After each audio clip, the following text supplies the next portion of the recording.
Hi friends, నేను మీ Rajeshwari. Welcome back to our channel.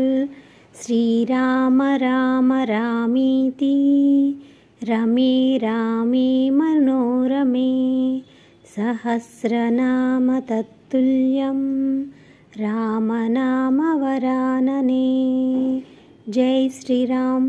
Friends, ఈరోజు వీడియోలో 2024 సంవత్సరంలో శ్రీరామనవమి ఎప్పుడు వచ్చింది, అలాగే నవమి తిథి ఎప్పుడు ప్రారంభం అవుతుంది, ఎప్పుడు ముగుస్తుంది అనేది ఈ వీడియోలో తెలుసుకుందామండి.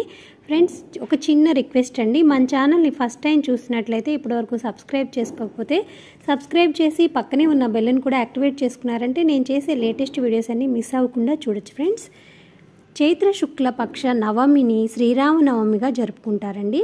శ్రీరామ నవమి తెలుగు క్యాలెండర్ ప్రకారం చైత్రమాసంలో 9వ రోజున రామనవమిని జరుపుకుంటాము.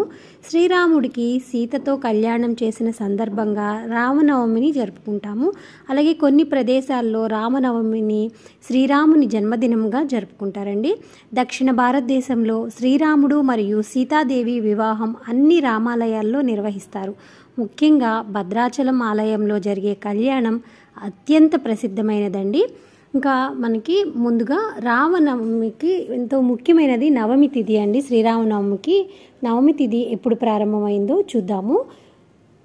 ఏప్రిల్ 16వ తారీఖు మంగళవారం సాయంత్రం 4:25 నవమి తిథి ప్రారంభమయ్యి ఏప్రిల్ 17వ తారీఖు బుధవారం సాయంత్రం 5:26 నవమి తిథి ముగుస్తుందండి. మరియు మనకి శ్రీరామనవమి వచ్చి ఏప్రిల్ 17వ తారీఖు బుధవారం వచ్చిందండి. రాముల వారికి బుధవారం అంటే చాలా చాలా ఇష్టమైన రోజు. రాముల వారిని, ఆ సీతమ్మ తల్లిని చక్కగా కొలుచుకునే మంచి రోజు వచ్చింది కాబట్టి చాలా భక్తి శ్రద్ధలతో ఆ రాముల వారిని కొలుచుకోండి. ఇప్పుడు చాలా విశేషమైంది, రామ జన్మభూమి అయోధ్యలో కూడా చాలా బాగా చేస్తారు కాబట్టి ఇంట్లో చక్కగా పూజ చేసుకొని అందరూ టీవీలో వీక్షించండి.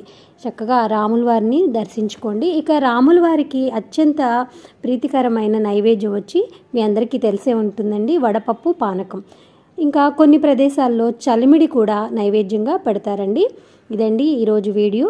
మీకు ఈ వీడియో నచ్చితే లైక్ చేయండి, షేర్ చేయండి, సబ్స్క్రైబ్ చేయడం అస్సలు మర్చిపోవద్దు. అలాగే రామనవమి నాడు రామాయణం పఠించడం చాలా శుభప్రదం అండి. జై శ్రీరామ్.